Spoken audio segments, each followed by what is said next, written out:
kurang semangat. Shalom. Apa kabar saudara? Luar biasa. Sebelum kita mulai, mari kasih salam kanan kiri ya. Katakan, pastikan hari ini Anda diberkati. Haleluya. Baiklah Bapak Ibu salam Tuhan, sebelum saya masuk dalam kebenaran firman Tuhan, saya mau sharing kepada Bapak Ibu. Ini kisah nyata Bapak Ibu, pada suatu hari ada dua orang yang sahabat karib. Ya, dua pemuda sahabat ini mereka hidup di kampung yang sama, mereka sekolah di SD yang sama, SMP yang sama, bahkan SMA yang sama. Di saat SMA mereka lulus, mereka juga kuliah di tempat yang sama. Ya, lalu mereka bekerja di tempat yang sama, tapi mereka menikah dengan orang yang berbeda ya pastinya. Ya Bapak Ibu ya, setelah mereka menikah, karena karirnya cukup bagus, karena orangnya sungguh-sungguh antusias dan disiplin, akhirnya tibalah saatnya namanya promotion atau namanya peluang atau namanya opportunity. Nah, Bapak Ibu salam Tuhan, tiba-tiba big boss dari perusahaan yang menjadi bos dari dua orang pemuda ini mendatangi dua orang pemuda ini. Nah, di saat mendatangi dua orang pemuda ini, bos ini bilang seperti ini, si A dan si B, ya kan, anggap aja si A dan si B. Si A dan si B, bro, hari ini saya melihat kamu sungguh sangat bagus sekali, kinerjamu sangat luar biasa sekali dan terus naik.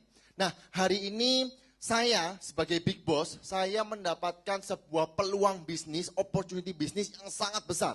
Tetapi kamu tahu bahwa saya sudah memiliki perusahaan. Ya. Nah, perusahaan ini mau saya berikan kepada kamu. Tetapi di saat saya berikan kepada kamu, si A dan si B, semua konsekuensi harus kamu terima. Modal harus kamu yang modali, ya, kerja juga harus kamu yang kerjain, untung atau rugi kamu yang ambil. Ya, si A dan si B akhirnya pulang ke rumah dan mereka rundingan. Mereka tanya bagaimana ini, bagaimana kita mau atau enggak dan sebagainya. Akhirnya mereka pulang ke rumah ke masing-masing. Ya, si A adalah orang yang optimis. Dia berkata seperti ini. Kelihatannya bisa. Dia hitung di atas kertas kalau saya modal sekian, seandainya saya rugi seperti apa, seandainya kalau saya untung seperti apa. Sedangkan si B yang kerja dengan si A, dari kampung SD, SMP, SMA, kuliah, kerja di tempat yang sama, dia merasa seperti ini. Kelihatannya gagal, kelihatannya nggak bisa, kelihatannya nggak mungkin. Anggap aja si A ini adalah si optimis, si B ini adalah si pesimis. Nah, Bapak Ibu salam Tuhan, setelah dikumpulkan, ini kisah nyata Bapak Ibu, ini kisah nyata. Setelah dikumpulkan, mereka menghadap yang namanya Big Boss, dipanggil sama Big Boss, gimana keputusanmu? Si A berkata, oke Pak, saya maju Pak, saya yakin pasti bisa Pak. Si B malah ngomong seperti ini, Pak, saya nggak berani Pak, saya mundur. Nah, si A ini kaget, dia berkata sama si B, woi, kita ini sahabat, ayo maju bareng. Si B bilang, enggak deh, saya nggak berani. Ya, dan singkat cerita Bapak Ibu. Si A akhirnya menjadi seorang pengusaha yang sukses. Dan Anda tahu Bapak Ibu, si B sekarang kerja di perusahaan si A. Ya, maksudnya mau saya sharingkan ini apa? Beda tindakan, beda hasil. Amin. Nah, hari ini saya punya tema Bapak Ibu, yaitu berani bertumbuh. Katakan berani bertumbuh. Ya, berani bertindak, katakan berani bertindak. Ya, berani melangkah, katakan berani melangkah. Yang ngomong cuman Pak Gem, Pak Feni sama Kupingan, yang lain mana? Ya, katakan berani bertumbuh. Berani melangkah. Ya, Bapak Ibu kasih nama Tuhan, pada saat Petrus mau berjalan di atas air, di sebuah perahu itu ada beberapa orang, betul? Tapi kenapa kok Petrus yang berkata bahwa Tuhan kalau memang itu engkau suruh aku berjalan di atas air? Ya, karena Petrus ingin bertumbuh, Petrus ingin mengenal Allah lebih dalam, Bapak Ibu. Kenapa di saat Petrus berani melangkah, berani mengambil risiko, disitulah Petrus akan bertumbuh. Amin. Ya, pada saat wanita pendarahan 12 tahun Bapak Ibu, di kerumunan yang besar Bapak Ibu. Kenapa kok wanita ini berani mendorong-dorong di tengah kesesakan sehingga menjamah jubah Yesus? Kenapa? Karena orang ini mau bertumbuh Bapak Ibu. Karena orang ini mau sembuh. Amin. Pada saat Daud, masih kinyis-kinyis, imut-imut kayak saya. Ya, masih imut Bapak Ibu, lucu Bapak Ibu, ya. Dia menggembalakan domba dan sebagainya. Pada saat dia mengantar makanan, ada Goliat. Kenapa kok hanya Daud yang berkata, siapa orang yang tak bersunat itu? Kenapa Bapak Ibu? Satu hal, karena Daud ingin bertumbuh. Karena Daud ingin maju. Kenapa kita harus bertumbuh? Supaya kapasitas Anda bertumbuh. Kenapa kapasitas bertumbuh? Supaya berkat tercurah lebih dan lebih dan lebih. Beri tepuk tangan yang meriah buat Tuhan kita. Nah, Bapak Ibu sekalian Tuhan, saya akan sharing kepada Bapak Ibu 4 poin. Kenapa kita tidak perlu takut untuk bertumbuh. Ya, 4 poin Bapak Ibu. Mari kita baca sama-sama di Yosua 1 ayat 3 sampai dengan ayat yang kelima. 4 poin kenapa kita tidak perlu takut untuk bertumbuh atau tidak perlu takut untuk melangkah maju. Setiap tempat yang akan diinjak oleh telapak kakimu, kuberikan kepada kamu, seperti yang telah kujanjikan. Ayat yang keempat, kepada Musa. Dari padang gurun dan gunung Libanon, yang sebelah sana itu sampai ke sungai besar, yakni sungai Efrat, seluruh tanah orang Het sampai ke laut besar di sebelah matahari terbenam, semua itu akan menjadi daerahmu. Ayat yang kelima. Seorang pun tidak akan dapat bertahan menghadapi engkau seumur hidupmu. Seperti aku menyertai Musa, demikian aku akan menyertai engkau. Aku tidak akan membiarkan engkau dan tidak akan meninggalkan engkau. Poin pertama yang mau saya sharingkan Bapak Ibu. Kenapa kita nggak perlu takut? Karena Yesus menyertai engkau. Katakan Yesus menyertai saya. Nah, Bapak Ibu, yuk kita baca yang ayat kelima. Yosua 1 ayat yang kelima. Ya, kata-kata engkau di sana diganti namanya dewe-dewe. Ya, contoh kalau saya Bapak Ibu, seorang pun tidak akan mendapat bertahan menghadapi Yosua seumur hidupmu, seperti aku menyertai Musa. Demikianlah aku akan menyertai Yosua, aku tidak akan membiarkan Yosua dan tidak akan meninggalkan Yosua. Ojo pakai jenengnya Yosua, ya, kecuali namanya kembar. Siap? Ya, siapa masih ingat namanya sendiri-sendiri? Baiklah, kita baca sama-sama. 2, 3. Seorang pun tidak akan dapat bertahan menghadapi Yosua seumur hidupmu seperti aku menyertai Musa. Demikianlah aku akan menyertai Yosua. Aku tidak akan membiarkan Yosua dan tidak akan meninggalkan. Ya, beri tepuk tangan yang meriah buat Tuhan kita. Haleluya. Nah, Bapak Ibu, poin pertama yang mau saya sharingkan, Anda tidak perlu takut maju karena Yesus menyertai engkau. Ya, Bapak Ibu sekalian Tuhan, betul kita harus optimis ya. Minggu lalu Anda mendengarkan Pak Arasiaan berkata, kita harus optimis. Orang Kristen itu beda. Ya, kita harus optimis, kita harus antusias. Tapi kita juga perlu hati Bapak Ibu. Bukan berarti Anda optimis, Anda merasa pikiran positif, ada bisnis baru terjang, ada bisnis baru terjang, ada bisnis baru terjang. Anda bisa-bisa kena tipu Bapak Ibu. Ya, tapi Bapak Ibu tenang aja di saat, ya ini ilustrasi Bapak Ibu. Di saat Anda salah langkah pun, tenang, Yesus menyertai Anda. Amin. Bapak Ibu, Anda takut, aduh aku ini ditawari seperti ini, aku ditawari seperti itu dan sebagainya. Ya, bagaimana kalau saya nanti jatuh? Bagaimana nanti kalau saya gagal? Bapak Ibu, di semua bisnis pasti ada yang namanya gagal, pasti ada yang namanya jatuh. Kalau Anda nggak mau gagal, Anda nggak mau jatuh, nggak usah bisnis. Anda nggak mungkin gagal, betul ya? Karena Anda nggak mungkin rugi Bapak Ibu, karena Anda nggak bisnis. Tapi Bapak Ibu, kalau Anda mau berbisnis, pasti ada yang namanya gagal, ada yang namanya jatuh. Ya, Bapak Ibu, saya share seperti ini bukan berarti saya cuma ngomong saja Bapak Ibu. Tapi saya juga pernah bisnis Bapak Ibu. Ya, saya juga pernah punya pengalaman kerja Bapak Ibu. Ya, waduh Bapak Ibu, saya tahu Bapak Ibu beberapa orang itu berkata saya Bapak Ibu ya. Wah enak anak Pak Gembala diopeni sama Pak Gembala. Kalau saya Bapak Ibu bilang gundulmu Bapak Ibu. Ya, papa saya ini, ya ini share sedikit Bapak Ibu. Saya nggak berani lihat sih Bapak Ibu. Papa saya ini orangnya luar biasa. Ya, orangnya suka ramah dan sebagainya. Tapi kalau sama anaknya keras Bapak Ibu. Ya, keras sekali Bapak Ibu ya. Saya bukan berarti saya laki sendirian disayang, digendong. Enggak Bapak Ibu ya. Dimarahi ya dimarahi. Nah, kembali ke topik Bapak Ibu ya. Nah, Bapak Ibu sekalian Tuhan, saya pernah bisnis. Saya pernah gagal Bapak Ibu. Ya, saya pernah sharing Bapak Ibu, saya pernah kerja di asuransi Bapak Ibu. Saya di asuransi karena saya nggak ngurus apapun, pokoknya saya modal nekat, bondo nekat Bapak Ibu. Saya maju aja. Saya masih ingat di BG Junction, lantai LG kalau nggak salah. Ya, itu ada toko emas. AI itu saya datangi setiap hari. Nggak tahu kenapa AI ini marah Bapak Ibu ya. Mungkin saya kurang ganteng atau apa. AI ini marah. Saya disiram air Bapak Ibu. Serius ini saya disiram air. Anda bisa bayangkan saya di mall ganteng-ganteng pakai dasi gini, pakai kemeja gini ya. Orang asuransi kan gitu Bapak Ibu ya. Lalu saya datang, AI selamat pagi, ini gini. Disiram air saya Bapak Ibu. Ya, saya gagal Bapak Ibu. Saya pernah di bisnis properti Bapak Ibu. Ya, di properti saya nggak berhasil Bapak Ibu.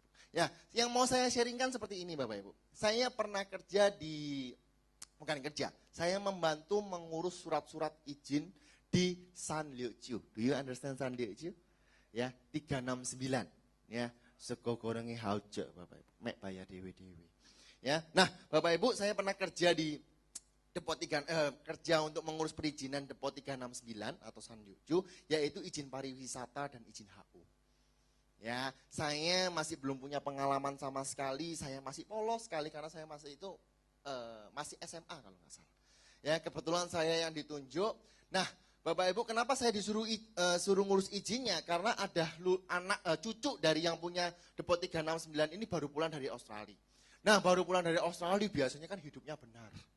Bapak Ibu ya, selama ini nyogok Bapak Ibu, pokoknya salam tempel Pak, udah ya Pak, ini Pak silakan kan gitu ya. Itu pas cuman orang ini datang minta, oke mau lurus, saya mau lurus, izin harus saya urus semua. Ya, saya ditugasi Bapak Ibu. Dan Anda tahu Depot 369 itu mempunyai cabang cukup banyak, sekitar 7 atau 8, saya lupa. Nah, saya disuruh ngurus izinnya Bapak Ibu. Saya ngurus izinnya, saya pergi ke namanya UPTSA. Tahu ya? UPTSA, saya ngurus izin-izinnya dan sebagainya. Saya masukkan data-data IMB dan sebagainya, lalu saya ditelepon sama yang namanya lingkungan hidup, LH. Ya, nah saya di rumah lingkungan hidup ada orang, saya sebutkan namanya karena orang ini nipu saya, Bapak Ibu. Ya, namanya Pak Hermawan, Bapak Ibu. Bukan Hermawan Kertajaya, Bapak Ibu ya. Namanya Pak Hermawan. Nah, Pak Hermawan datangi saya, dia bilang ini butuh perincian sekian, harganya sekian, nominalnya sekian.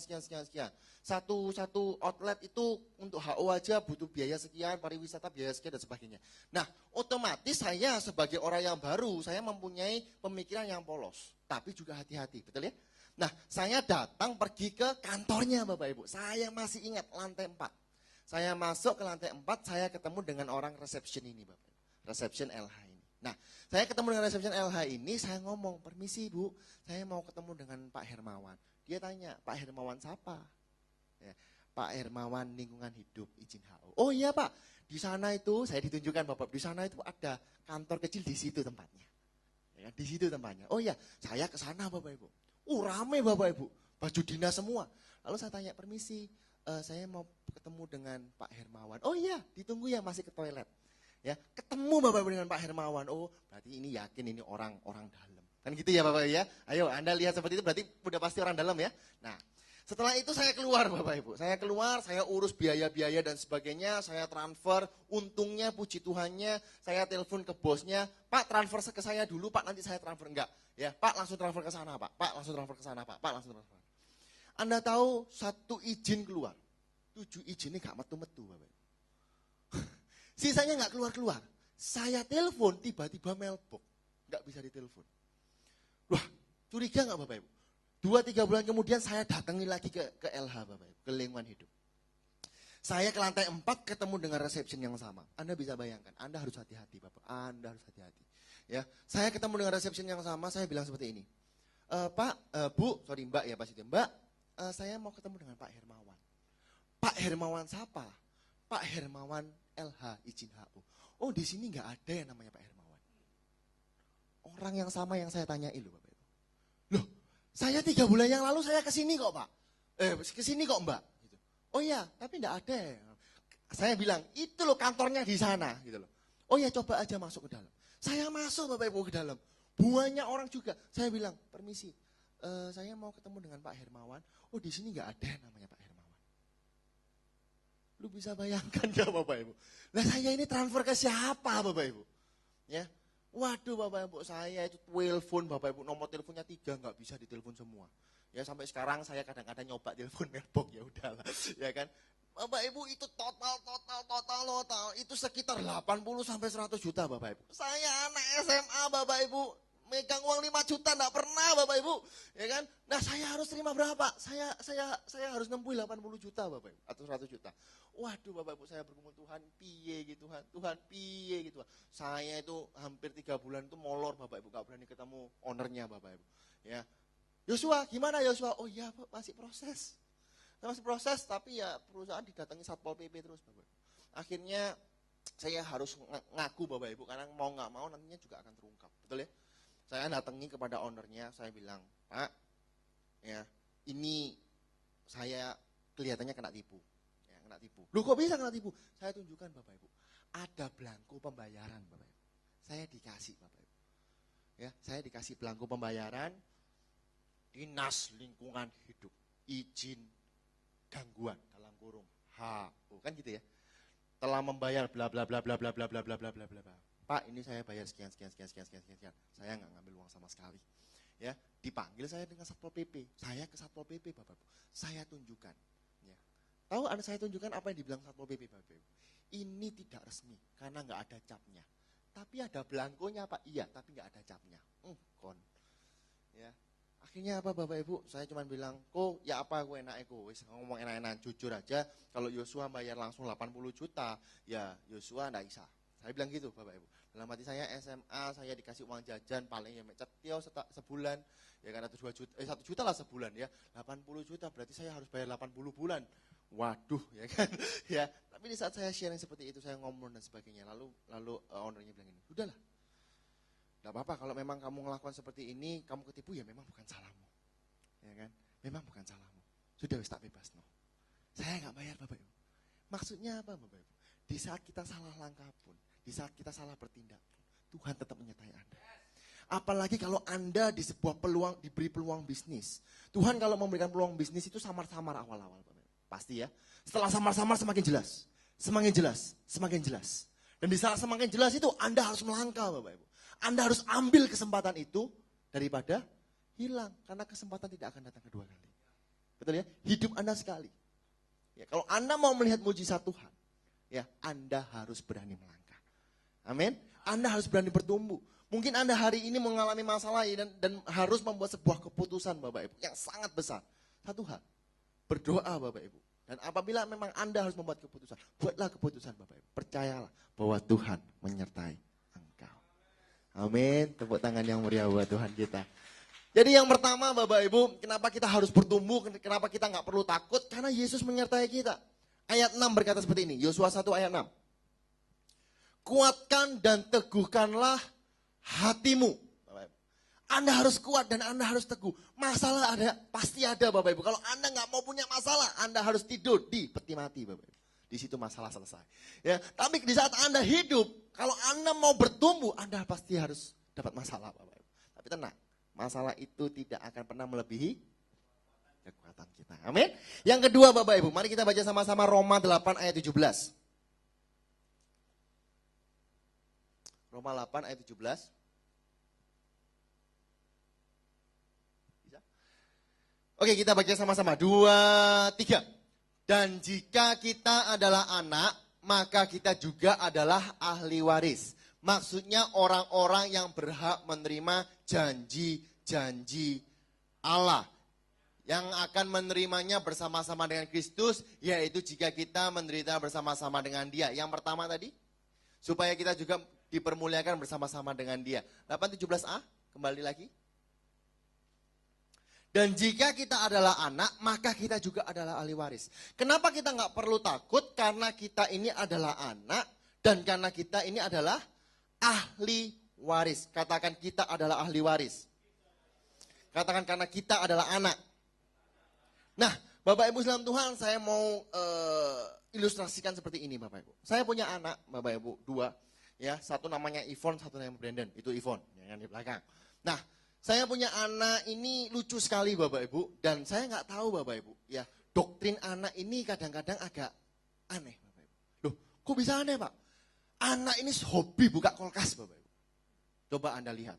Ya, aduh nggak ada apa-apa loh. Kulkas itu nggak berubah. Per 5 menit dibuka, dilihat atas bawah ditutup. Masuk lagi, lihat TV. Nggak lama lagi ke kulkas lagi, dibuka lagi. Kayak sesuatu ada mujizat terjadi. Tiba-tiba ada makanan, kuen kalau dibuka. Padahal nggak ada, dibuka, tutup, buka, tutup, buka, tutup. Seperti itu Bapak Ibu. Nah, saya ini beli coklat di pasar.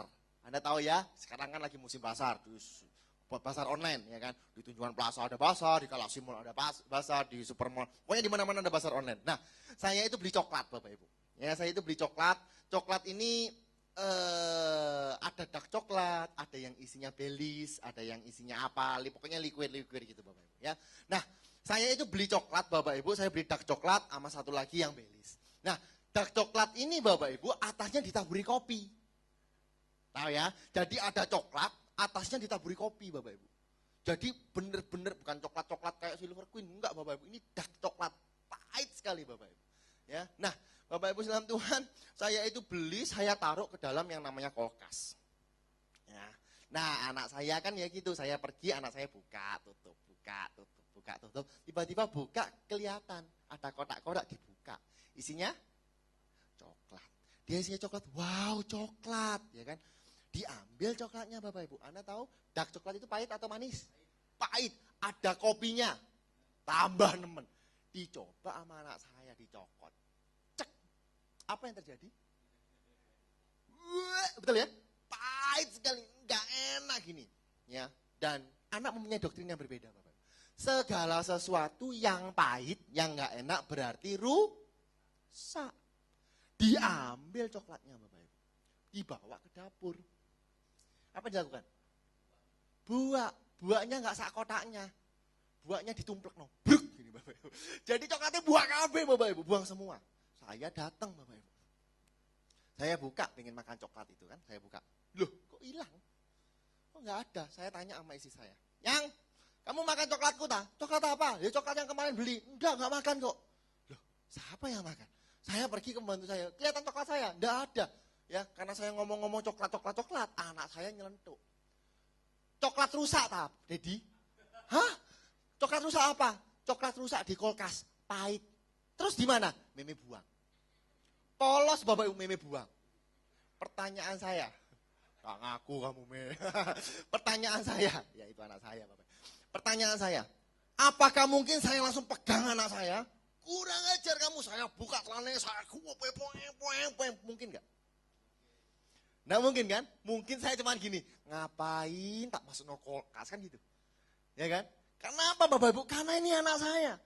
Maksud saya apa? Segala sesuatu yang ada di kulkas saya, segala sesuatu yang ada di meja makan saya, milik saya juga milik anak saya. Anak saya nggak perlu izin ke saya. Pak, Meme mau makan tempe, boleh nggak? Nggak usah, makanan semua. Kan gitu Bapak Ibu. Ya, nah Bapak Ibu sekalian Tuhan, kenapa Anda harus tidak perlu takut untuk bertumbuh? Satu hal, Tuhan tidak akan membiarkan anaknya untuk memakan batu. Tuhan pasti akan berkati Anda. Tuhan pasti akan memelihara Anda. Amin. Nah, Bapak Ibu sekalian Tuhan, saya ada sebuah video. Siapkan videonya. Video ini saya cari yang ayah enggak ada Bapak Ibu. Jadi ini versi oma. Ya, tapi orang tua. Ya Bapak Ibu, sebenarnya ada versi ayah tapi lama. Nah, jangan di play dulu karena ini durasinya cuma 14 detik. Ya, jadi kalau Anda mau pipis tahan, kalau Anda mau nafas tahan, enggak. Ya kan? Ya, Anda lihat, jadi ceritanya gini, ada seorang mak-mak, ada seorang oma, itu ditelepon sama cucunya. Ditelepon sama cucunya bilang seperti ini, Oma kesini dong. Lalu omanya bilang gini, aduh, enggak bisa. Lalu cucunya itu bilang seperti ini, Oma kesini, di sini enggak ada makanan. Apa yang terjadi? Selamat menyaksikan. Nah, udah siap? Oke.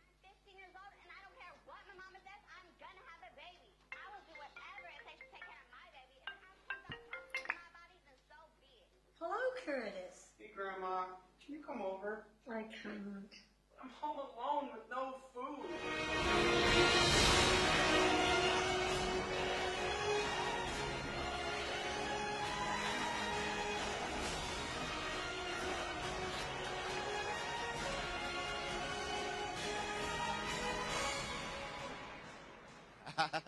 Ya, ngerti nggak maksudnya Bapak?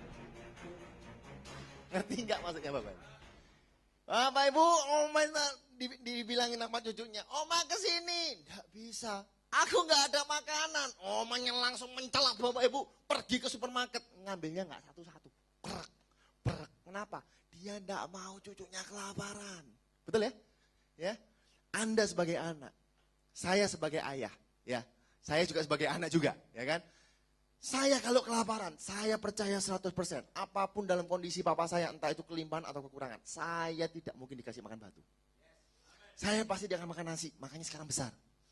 Ya, Demikianlah juga anak saya Bapak Ibu. Kalau anak saya seandainya Bapak Ibu, saya benar-benar nggak punya uang sama sekali. Saya kalau saya Bapak Ibu, mending saya nggak makan tapi anak saya makan. Betul ya? Betul ya? Itulah seorang ayah, itulah seorang bapak. Di saat Anda salah melangkah, di saat Anda berbisnis, di saat Anda melakukan apapun Bapak Ibu. Pertama, Anda nggak perlu takut. Kenapa Tuhan menyertai Anda? Selain Tuhan menyertai Anda ini anak Allah. Ya, Anda ahli waris kalau surga diberikan kepada Anda. Apalagi cuman keberhasilan, apalagi cuman kekayaan, apalagi cuman kesehatan, apalagi cuman jodoh, apalagi cuman kekeluargaan. Semuanya akan diberikan buat Anda. Beri sorak-sorai yang meriah buat Tuhan kita. Haleluya. Jadi Anda gak perlu takut Bapak Ibu. Anda ini anak Allah. Senggol kanan kiri, kamu anak Allah. Kamu. Disuruh senggol, kamu ini anak Allah. Saya ini loh yang kober, kamu ini anak Allah. Kamu anak Allah. Semangat Bapak Ibu. Ya, katakan sekali lagi, kamu ini anak Allah. Ya, Anda ini ahli waris Bapak Ibu. Anda ini harus sukacita Bapak Ibu. Amin. Ya Bapak Ibu, kita lanjut. Jadi yang pertama tadi, kenapa kita harus berani bertumbuh? Kenapa kita nggak perlu takut Bapak Ibu? Kenapa kita harus mengambil tindakan, kita harus berani melangkah dan kita nggak perlu takut? Yang pertama, karena Yesus menyertai engkau. Ya, Yesus sayang sekali kepada engkau dan Yesus akan menyertai engkau. Yesus akan menuntun Anda dari kemuliaan sampai kemuliaan. Amin. Yang kedua, karena kita ini adalah ahli waris. Karena kita ini adalah anak. Dan yang ketiga Bapak Ibu, Markus 9 ayat 23. Ya, kita baca yang B. 23B. Ya, ini udah pernah menjadi tema besar di tahun sebelumnya. Kita baca sama-sama dari tidak ada. 2, 3. Tidak ada yang mustahil bagi orang yang percaya. Sekali lagi 2, 3. Tidak ada yang mustahil bagi orang yang percaya. Bapak Ibu dalam Tuhan, di saat kita menerima Yesus sebagai juru selamat kita yang hidup, percaya atau tidak, tidak ada yang mustahil bagi orang yang percaya. Mujizat masih terjadi Bapak Ibu dalam detik ini, hari ini Bapak Ibu. Ya, maksud saya apa Bapak Ibu? Banyak orang Bapak Ibu di luar sana Bapak Ibu. Saya pernah ngisi radio Bapak Ibu. Ya tanya jawab bincang pagi. Dia berkata seperti ini Bapak Ibu. Ada orang telepon, Pak mungkin Pak kelihatannya kalau zaman sekarang sudah nggak ada mujizat Pak. Loh kenapa? Dolar udah mahal. Dalam hati saya apa hubungannya mujizat sama dolar? Pak saya nggak mungkin terima mujizat. Saya beritahu kepada Bapak Ibu hari ini. Mujizat masih terjadi detik ini. Ya, kenapa Bapak Ibu? Saya ngalami Bapak Ibu. Ya Bapak Ibu saya pernah sharingkan Bapak Ibu. Istri saya tiba-tiba nggak ada angin, nggak ada apa, ditelepon dari luar pulau Bapak Ibu. Ya mau bikin seragam. Ya, saya pernah sharingkan di sini. Mau bikin seragam Bapak Ibu. Sorry. Bu, Ibu Gabriel, iya. Kenapa? Ini dari mana ya? Bu, saya dari sekolah SMK titik. Ya kan, dari sini Bu. Oh ya, ada yang dapat saya bantu. Bu, saya ini mau bikin seragam. Seragam apa? Seragam batik. Ya, seragam batik. Oh, bisa lihat contohnya. Dikirim Bapak Ibu. Ya, lalu telepon lagi. Sudah terima contohnya? Sudah. Bu, punya nggak Bu? Coba saya carikan dulu ya Pak. Lalu Bapak ini bilang, yang punya sekolahnya bilang seperti ini. Bu, mohon tahu aja Bu. Saya udah tanya ke semua tempat. Semua sales yang ada di Indonesia, di Jakarta. Semuanya tidak bisa menemukan kain ini. Ya, semua tidak bisa bikin baju ini karena kainnya nggak ada yang buat. Lalu istri saya bilang, oh iya tunggu sebentar ya, tunggu sebentar. Coba saya carikan. Dicarikan Bapak Ibu nggak sampai 2 hari Bapak Ibu. Delala Bapak Ibu ketemu di sebuah tempat gudang Bapak Ibu yang gede Bapak Ibu.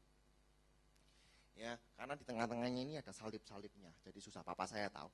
Ketemu di tempat yang gede Bapak Ibu. Dan dia produksi. Anehnya Bapak Ibu, tidak ada sales yang nemu tempat ini Bapak Ibu. Cuman istri saya tok yang nemu. Ya itu kan kebetulan Pak, oke. Ya, pertama kali buat 1.000 pakai modal saya Bapak Ibu. Lalu ada yang lalu dia telepon, Pak cocok, saya mau buat 3.000.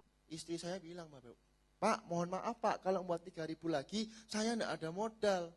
Ya, kalau Bapak mau ya Bapak cash, kontan, karena saya bayarnya di kain kontan.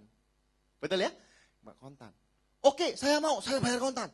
Ya, tak pikir bujuk tok Bapak Ibu. Detik itu juga ditransfer Bapak Ibu, cash. Oke, selesai saya pergi ke pabriknya, ke tokonya. Pak, saya ngambil 3.000. Yar, ini saya mau bayar kontan. Tahu nggak yang dibilang sama yang punya toko apa? Oh enggak usah, tenang aja. 3 bulan lagi ya bayaran. Enak nggak? Loh, kalau papa saya bilang, enak, haujak senjing. Ya kan? Itu bisa terjadi. Anda bilang, oh itu hoki. Kalau gitu Bapak Ibu, bagi orang yang percaya, itu pasti hoki. Amin? Ya, karena menurut saya tidak ada yang namanya kebetulan. Ya, saya punya teman fotografer namanya Albertus, sekarang udah menjadi fotografer profesional, tapi beliau tetap pelayanan di gereja, bukan di tempat sini, teman saya. Dia pernah bicara sama saya seperti ini, aduh Yos, aku ini mau menikah. Dan jujur, aku ini gak punya uang sama sekali. Gak punya uang sama sekali. Ya, Bapak Ibu, saya cuma bilang, yuk doa lah, percaya sama Tuhan, mujizat pasti terjadi, doa. Lalu apa yang terjadi Bapak Ibu? Ada seorang sahabatnya dia ini usaha koper, tahu ya koper ya. Nah dia itu mencari sebuah tabung. Anda tahu kalau di mobil ya, Anda buka bagasi, ada tabung yang psst, untuk nahan bagasi Anda lah, tahu Bapak ya, itu tabung itu. Dia nyari yang ukurannya sekian. Anda tahu teman saya Albertus ini cari sampai Cina nggak dapat. Cari seluruh Indonesia nggak dapat. Pokoknya cari di mana-mana nggak dapat. Wah, depresi, sharing sama teman saya Albertus. Coba ya cari siapa tahu kamu bisa nyari nanti hitung-hitungannya seperti ini. Oke, ya udah. Ya, sama Albertus cuma bilang, tapi aku nggak janji loh ya, tapi coba tak cari Oke. Anda tahu nemunya di mana? Di Baliwerti, Bapak. Ya, nggak usah ke Cina, Bapak. Baliwerti ono. Ya, dan di Baliwerti cuma ada satu toko, tokonya itu cilik mengkitik Bapak Ibu. Didatangi AI, ada barang kayak gini tak, gini. Oh bentar ya, tak cari di gudang. Gak lama kemudian datang. Minta berapa lusin? Ya, Anda bilang itu kebetulan? Kalau gitu bagi orang percaya, pasti kebetulan terus. Amin. Ya, kenapa? Karena memang tidak ada yang mustahil bagi orang yang percaya. Kalau Anda percaya bahwa Yesus adalah juru selamat kita yang hidup, bahwa tidak ada yang mustahil bagi engkau. Amin.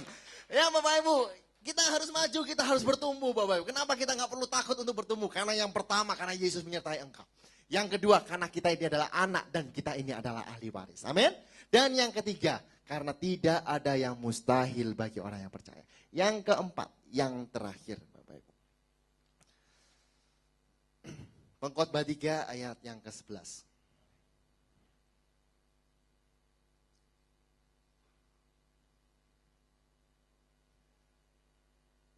Pengkhotbah 3 ayat yang ke-11. Mari kita baca sama-sama. 2, 3. Ia membuat segala sesuatu indah pada waktunya. Cukup sampai segitu. Yang keempat, yaitu segala sesuatu ada waktu Tuhan. Amin. Kalau Papa saya bilang ada kairos Tuhan, ada waktu Tuhan. Amin. Nah, Bapak Ibu Tuhan, kadang di antara kita ingin, aduh saya itu pengen cepat. Satu hal yang mau saya sharingkan kepada Anda. Segala sesuatu itu indah pada waktunya. Amin. Mungkin kita sampai, aduh aku ini udah notok paling bawah notok. Percayalah bahwa rancangan Tuhan adalah rancangan damai sejahtera, bukan rancangan kecelakaan yang memberikan hari depan penuh dengan harapan. Bapak Ibu dalam Tuhan, ayo saya undang Bapak Ibu berani melangkah, maju bersama Tuhan. Ya, mungkin saya nggak tahu kondisi Anda seperti apa, tapi satu hal Bapak Ibu, waktu Tuhan bukan waktu kita, tapi kita percaya bahwa waktu Tuhan adalah yang terbaik untuk kehidupan kita. Amin. Sekali lagi, yuk colek, kasih salam aja deh. Kalau nggak mau colek, kasih salam kanan kiri. Waktu Tuhan selalu indah pada waktunya. Ya, Bapak Ibu, saya punya teman Bapak Ibu. Dia ini mengajak saya terus. Anda tahu bahwa sekarang itu musimnya yang namanya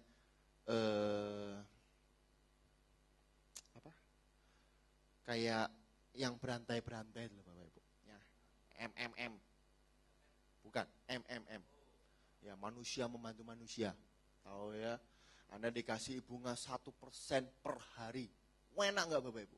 Bang aja lo nggak berani. Ya, saya selalu diajak itu, terus saya itu bilang, lu yakin tak? Ini itu bisa selama-lamanya. Yakin. Lu sungguhan tak? 30% bro, 1 bulan. Ya, ini yang nombor 30% ini siapa? Enggak lah, ini pasti. Dan Anda tahu hari ini kolaps Bapak Ibu. Betul, kolaps Bapak Ibu. Hari ini Bapak Ibu. Aduh Bapak Ibu, satu hal Bapak Ibu. Saya pernah baca, saya lupa di Amsal Bapak Ibu.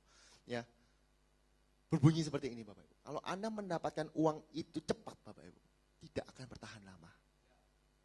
Betul? Kalau Anda dapat uang cepat, percaya sama saya, tidak akan bertahan lama. Ya, firman Tuhan yang berkata Bapak, bukan saya. Ya, Anda cari, saya lupa kapan hari saya saat teduh, saya membaca itu Bapak. Maksudnya apa? Ya kalau Anda ingin berhasil, Anda mau sukses, Anda pengen maju, Anda pengen bertumbuh, satu hal Bapak Ibu. Ya, Anda harus kerja keras. Betul ya? Di saat Anda harus kerja keras, ya Anda harus berani membuat sebuah keputusan. Ya, dan Anda harus berdoa tentunya. Amin. Banyak orang yang berkata, oh nggak perlu Tuhan, aku bisa bekerja sendiri, itu egois namanya Bapak. Ya, perusahaan Anda pun nggak akan lama, tapi campurkan Tuhan dalam kehidupan Anda. Ya, maka Tuhanlah yang akan mengangkat Anda. Perbesar kapasitas Anda, maka Tuhan akan memberkati Anda. Amin. Amin. Kami undang Bapak Ibu untuk bagi berdiri bersama-sama, pemain musik bisa maju ke depan. 4 poin yang saya bagikan kepada Bapak Ibu. Kenapa kita nggak perlu takut untuk bertumbuh? Ya, yang pertama, jangan takut Bapak Ibu, karena Yesus menyertai engkau. Kami undang Bapak Ibu bagi berdiri bersama-sama. Kita nggak perlu takut, kenapa? Karena Yesus menyertai engkau. Yang kedua, karena kita ini adalah anak dan kita ini adalah ahli waris. Apapun yang terjadi Bapak Ibu, Tuhan tidak akan membiarkan kita jatuh sampai dengan tergeletak. Yang ketiga, tidak ada yang mustahil bagi kita orang-orang yang percaya. Ya, mungkin kalau ada orang, oh hoki Pak Anda beruntung Pak. Itu artinya di saat Anda percaya kepada Tuhan, hoki keberuntungan itu akan selalu menyertai kita. Dan yang terakhir Bapak Ibu, ada waktu Tuhan. Ada kairosnya Tuhan untuk memberkati Anda. Jangan pernah menyerah Bapak Ibu, dan selalu semangat